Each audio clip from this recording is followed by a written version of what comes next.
What? You still haven't left for Whitechapel, Watson?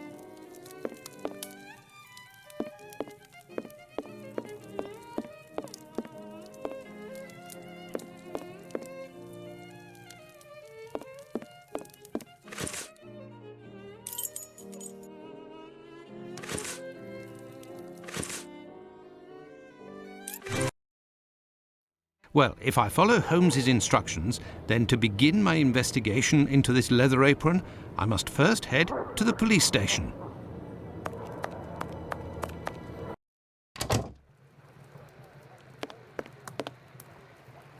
Good evening, sir. What do you... I know you. You were here last week with Sherlock Holmes. Indeed. I have come to bring a message from Sherlock Holmes for Inspector Aberline. Very well, I will pass it on. But come to think of it, someone was asking about you recently. Finlay, the caretaker of some shady boarding house nearby. Does that mean anything to you? Ah, perhaps. Actually, I read in the Star that you have arrested a suspect called Leather Apron. You shouldn't believe what you read in that rag, sir. The man is being hunted, but we have yet to get our hands on him, and we aren't close to it either. Why ever not? Bah, he's a specialist in the streetwalker racket. These girls make pitiful witnesses, and we don't inspire confidence. Furthermore, the man seems to be pretty discreet lately. Someone must be helping to hide him. How to get on his trail, then? One of these girls would have to confide in us and give a valid description of the man. Then we'd ask around the journeymen, who use aprons, I imagine. Well, goodbye. I must go to Finlay's boarding house.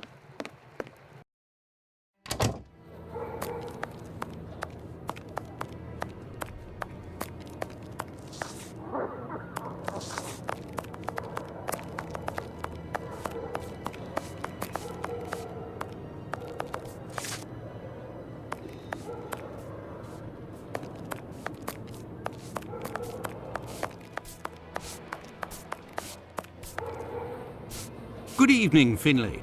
Oh, good evening, sir. Aren't you the gentleman who was with the great detective the other time? That is indeed me, Dr. Watson. Tell me, Finlay, I was told that you were looking for us at the police station. Indeed, I wanted to thank you for last time, you know. That vagrant has never set foot round mine again. I even found a tenant, one who pays his rent, I mean. You don't seem very happy, but you were lucky to have found a good tenant so quickly. It's just that this man is very strange. He paid several days in advance and I gave him a key to the place. Since then, he goes out every night and returns at ungodly hours. I'm sure he goes to visit the ladies, but still, every night. And when he moved in, something must have broken in his case and stank up the stairs in his room for 2 days. I think it was a jar. It must be over there. Tell me, have you heard talk of Leather Apron? By the papers, that's all. This man seems very sinister. Do you know any journeymen who use this type of apron? The slaughterhouse butchers, I believe, but definitely the cobblers. I know one, old Isaac Solomonovich. His workshop is on a small street in the Jewish community, across from the hospital. He's a good man. He can help you. But you know, the people there are very close and don't share much with non-Jews. Tell me, have you heard... Do you... Thank you, Finlay. At your service, sir. This odour is very strong indeed. But the whole neighbourhood, as such, has a dreadful stench. Finlay might have an idea as to what this jar that contained. What do you want, Doctor? You're right. The pieces of the jar that your tenant broke do give off a strange smell. It's true. That's quite normal given his trade. Yes, and what would the trade be of your strange tenant? A doctor, like yourself, I believe. Dr. Tumblety, a foreigner. Canadian, perhaps. Dr. Tumblety. It might be interesting to know more about him. Thank you, Finley. At your service, sir.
A cobbler's shop.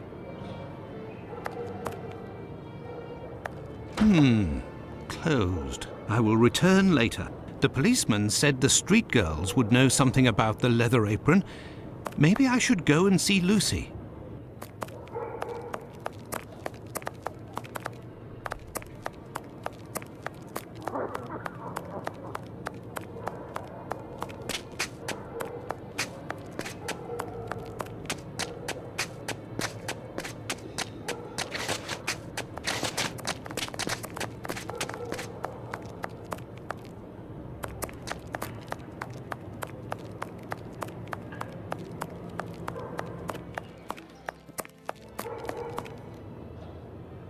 Oh, it's you.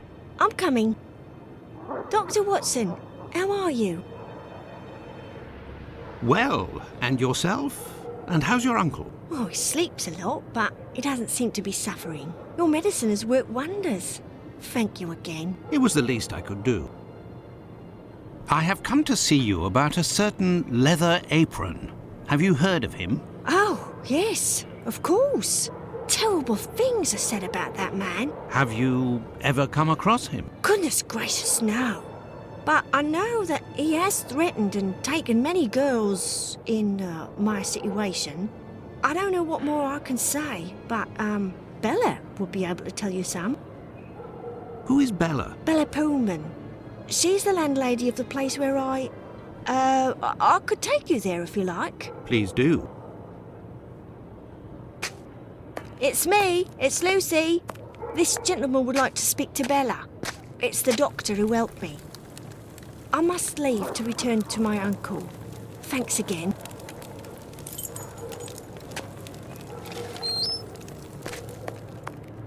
Out of the way, I don't like the look of you.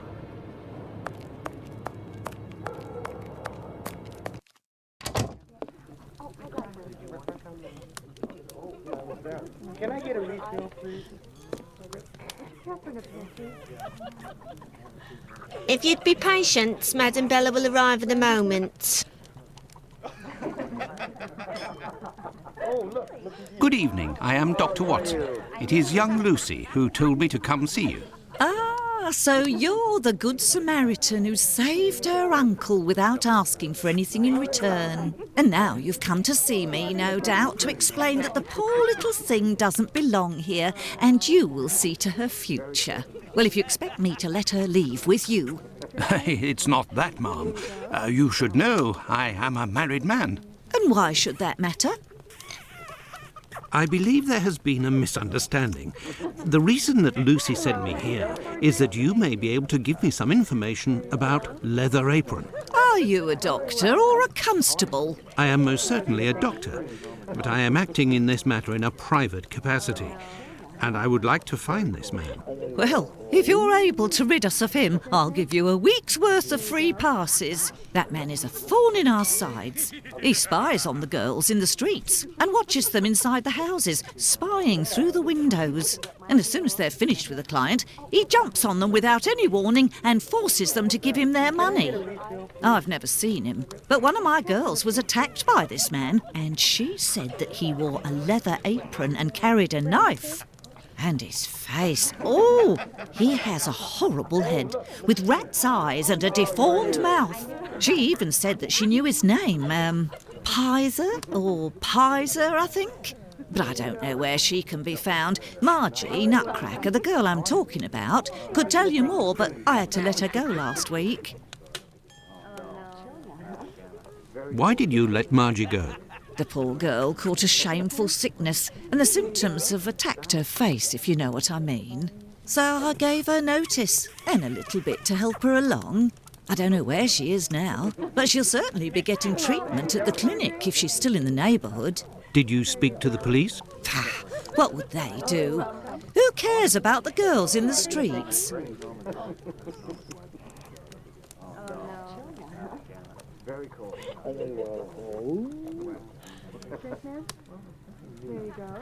Would you have received a visit from another doctor, a stranger by the name of Tumblety?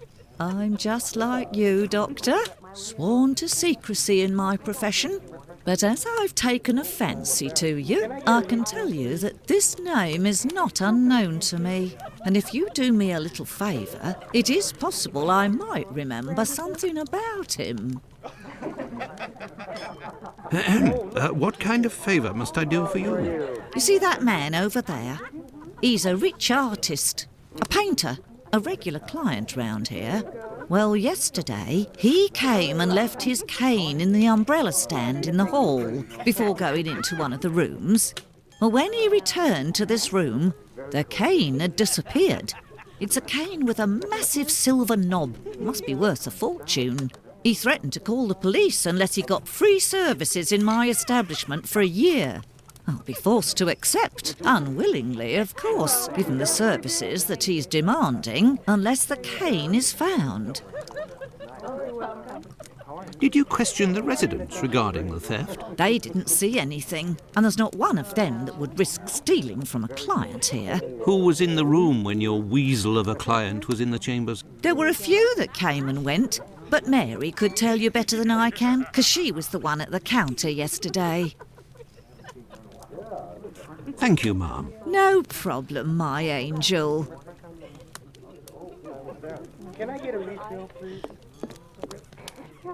What happened to this rug? Oh, it's when we got a coal yesterday. I asked the young man to fill the pail. Came back to put it down, but his feet were covered in soot and he made a black print. Madam Bella said it was my fault and I got a shilling's penalty. I also have to clean the print and it's no picnic. He has immense feet, that boy.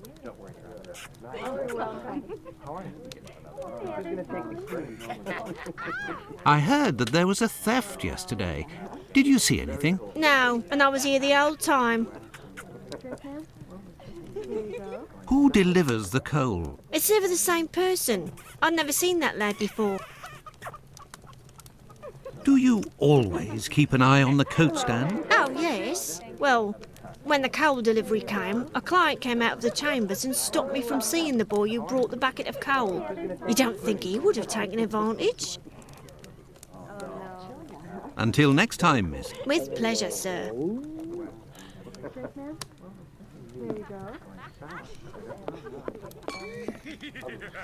Yes, Dr. What? Thank you, ma'am. No.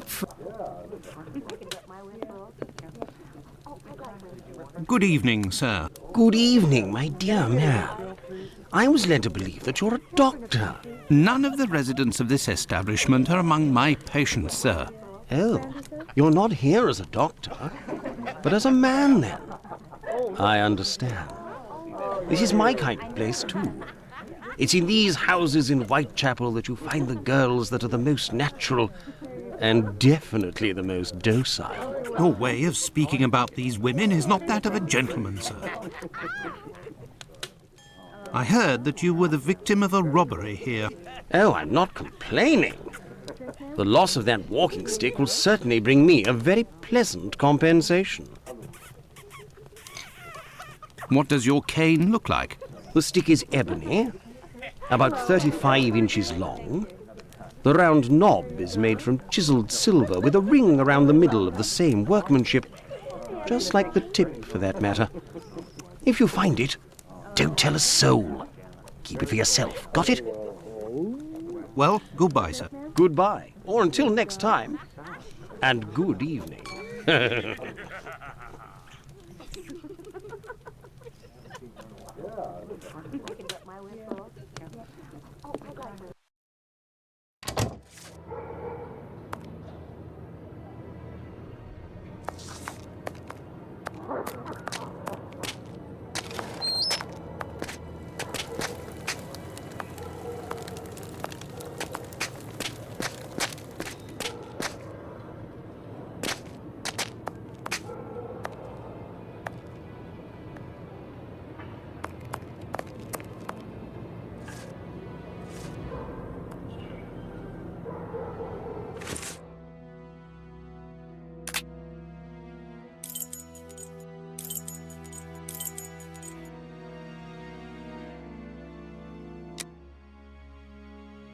I have no reason to go that way.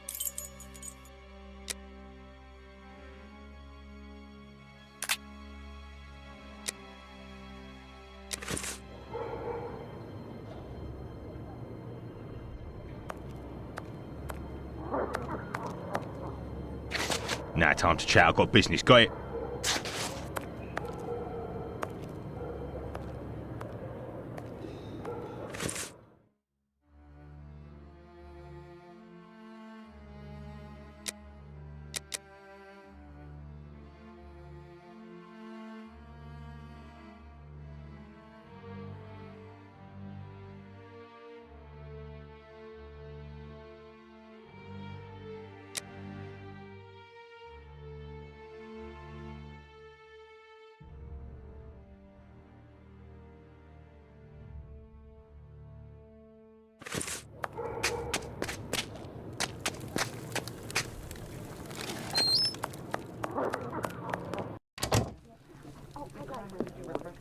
Best not to stray off in that direction.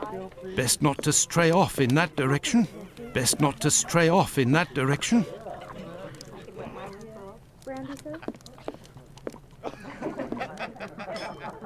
Oh, look at you. Oh, where are you?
Good evening, Doctor. My name is Dr. Watson. Pleased to meet you. Good evening. I am Dr. Gibbons. Likewise. I have come to see you about one of your patients. Margie goes by the nickname Nutcracker, who gets her prescription from the clinic. She's a lady of the night and is afflicted with a venereal disease. I know who you're talking about. Indeed, Margie has syphilis and is being treated with mercury. Do you have her address? No. And for your information, she left London for good 3 days ago. She felt threatened. Margie felt threatened? But by whom? I believe that Margie was particularly scared of a terrifying man who attacked her once. Did she say the name Pizer or Pyther? Unfortunately, she didn't give a name, but she described a man with shifty, rat-like eyes and a mouth twisted in a sinister grimace. Did Margie have any idea where this man who terrified her so much might be found? No, but she told me that another girl who'd been attacked like her had told her that this man worked in a cobbler's run by an old Israeli. Also, she saw him again last week, the night of the big fire. She told of going to see the fire like most everyone else in the area. While there, she recognised her attacker in the crowds gathered at the warehouses. There was no mistaking a face like that, she said. She kept an eye on the man the whole time the firemen were working in order to avoid him. Goodbye, Dr. Gibbons. Until we meet again, my dear colleague.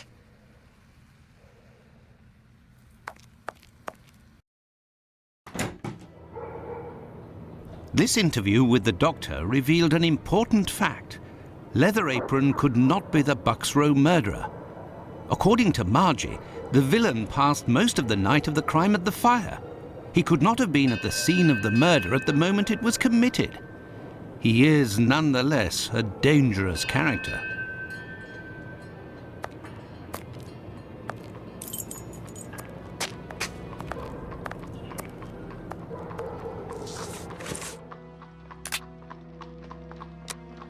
I have no reason to go that way.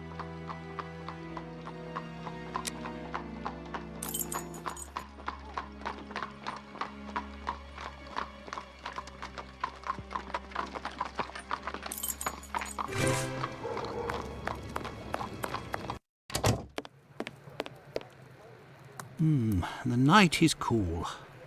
What a horrible summer we have had. Does the name Tumblety mean anything to you? Not at all. But if you like, I can make inquiries. Fine, why not? One never knows. Well, goodbye.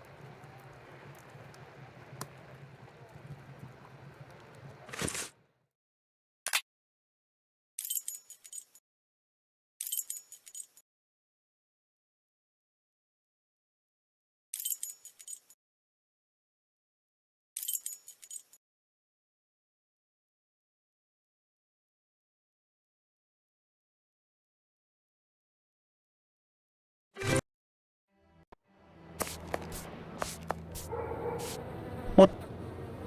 Thank you, Finley. At your service, sir.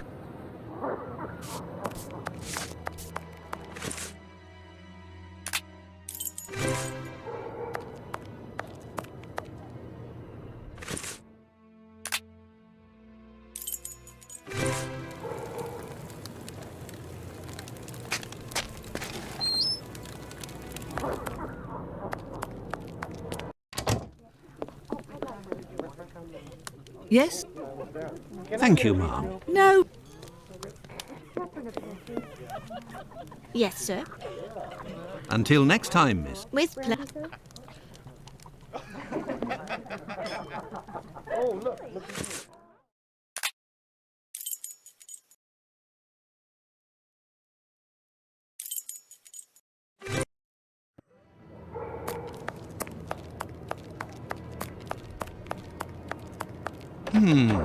Closed.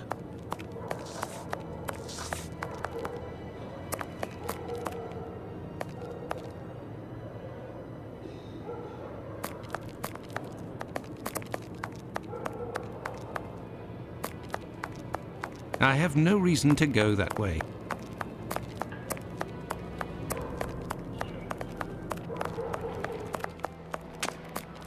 Tell me, is it... You should return home, sir.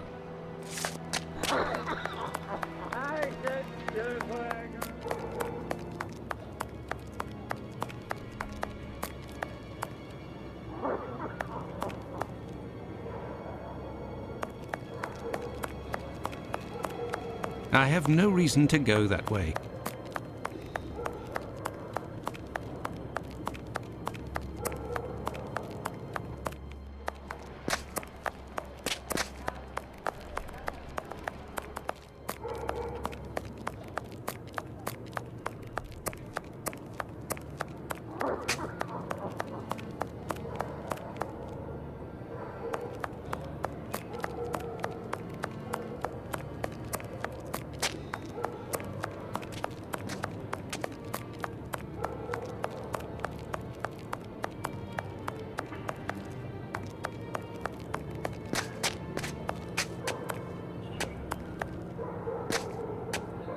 Come, my lord, a little coin? Oi!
I have no reason to go that way.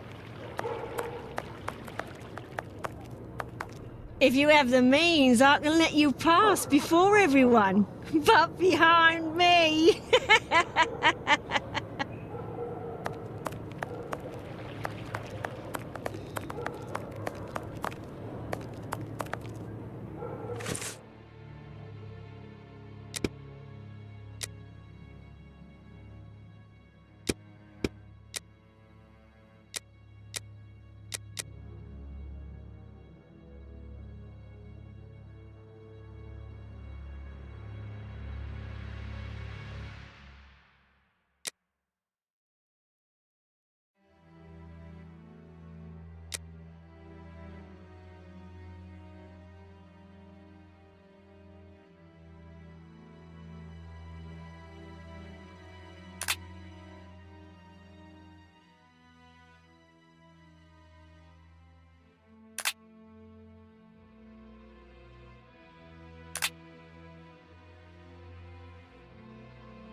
A large, black, footprint.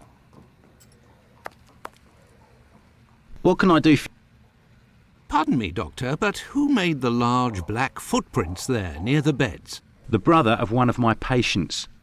The poor thing had a leg amputated after colliding with a carriage. We arranged to find her a prosthesis. Prostheses are very expensive. How did this man pay? He told me that one of his uncles gave him a walking stick with a chiselled silver knob. I agreed to accept this knob in exchange for a simple prosthesis with harness. But this object is of great value, and I could finance half a dozen other prostheses by selling it on Petticoat Lane. Doctor, I have reason to believe that the silver knob that you possess is from a cane that was stolen by the man who brought it to you, and I believe I know to whom it belongs. That's what I was worried about. The story of the uncle seemed a little strange. Nevertheless, you must have proof of what you claim. I will show you all of the knobs that we have here. If you find the knob that the young man gave me, I will believe you. So be it, but something is bothering me. I will need a complete cane, not just a knob. Don't worry, dear chap, build one. I can loan you some tools. Make use of the odds and ends in my cupboard. It'll help get rid of it. Well, I shall try. I will have to remember the description that Sickert gave. Goodbye, Dr. Gibbons. Until we meet again, my dear colleague.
There, all done. Holmes couldn't have done better himself. What can I do for you, my dear colleague? So be it, but Don't worry. I believe I found the knob from the stolen cane, which I succeeded in putting back together. That's the one. And yet I cannot give it to you, Doctor. I will only return it to the police, and only if there is an official complaint against me. Would there be a way to convince you to give me the cane? Find me a dozen solid adjustable harnesses for wooden leg prostheses, and it's yours, Doctor. Goodbye, Dr. Gibbons. Until we meet again, my dear colleague.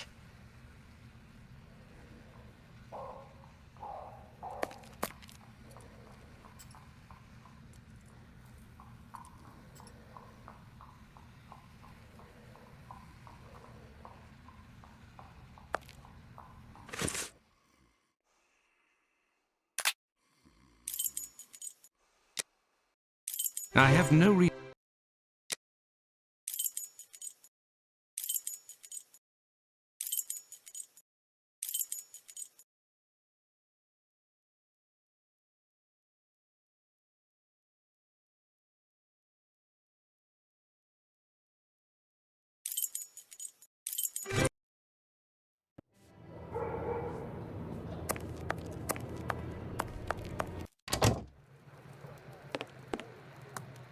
Some new... Well, goodbye.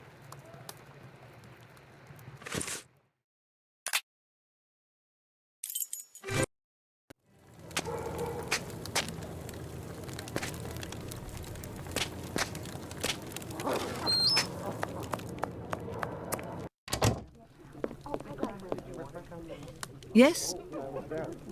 Thank you, ma'am. Yes, sir. Until next time, miss. With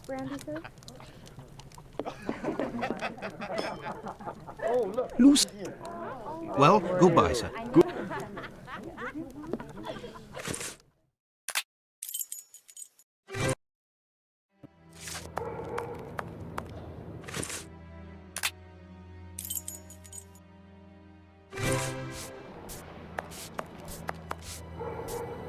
What? Thank you, Finlay. At your...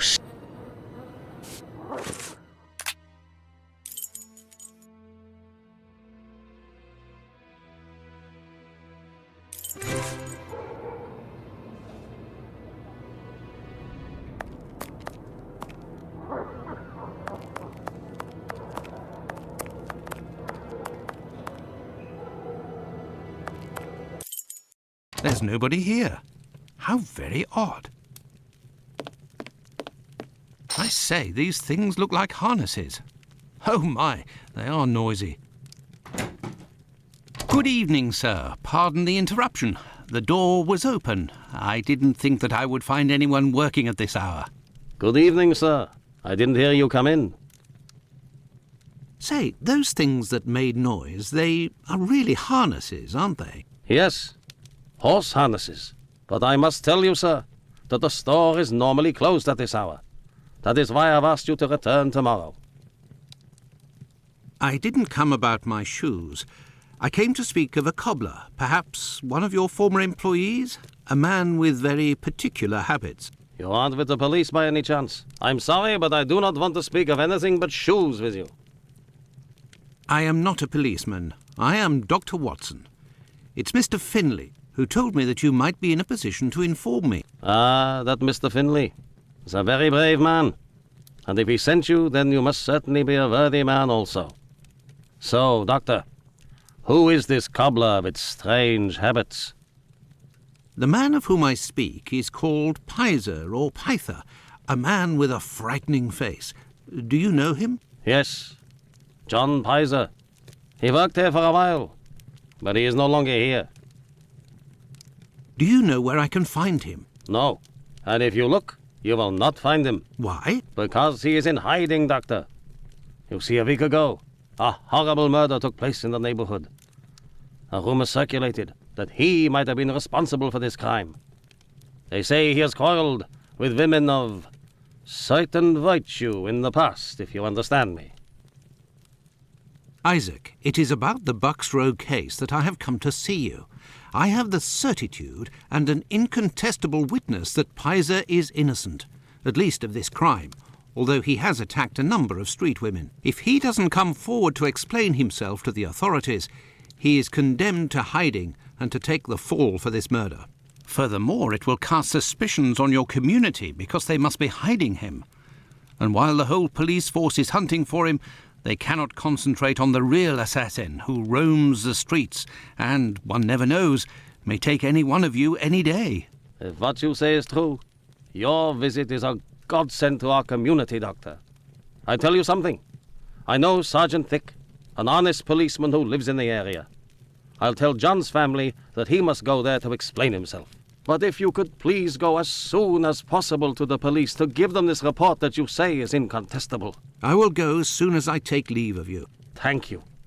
If I can ever be of service in any way, do not hesitate to ask. Could we transform your horse harnesses into harnesses for wooden legs? Adjustable harnesses? A good craftsman can do anything, Doctor. And I do believe that's what I am. Come back in a while and it will be done. That will be my thanks for what you have done. Could we transform? I shall return later. At your... I am spent. I would like to return home.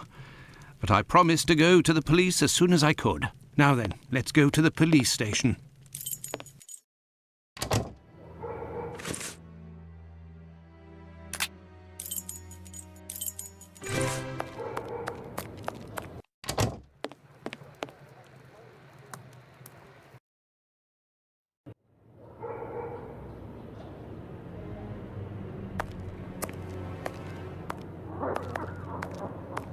Will you? Yes.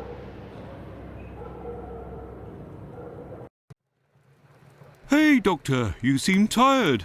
Were you wandering the darker parts of Whitechapel all night? You could say that. I have some information on Leather Apron, the man of whom we spoke earlier. Do you know where he is? No, but I can clear him of the Bucks Row crime.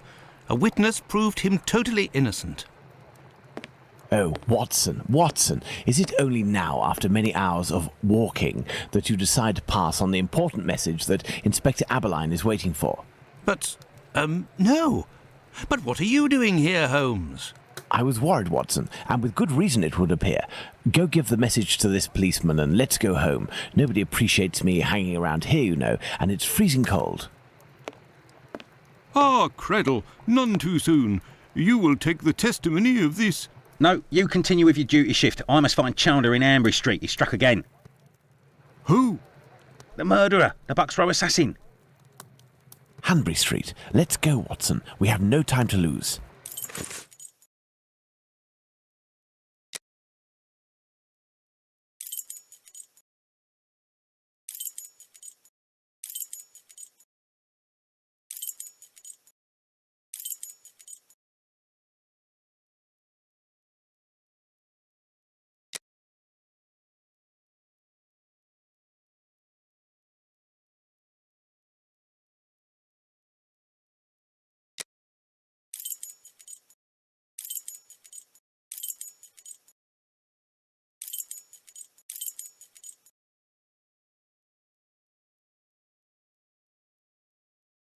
I have no reason to...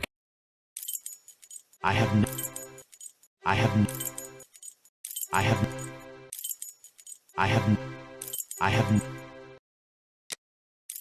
no reason... Hanbury Street. Let's go, Watson.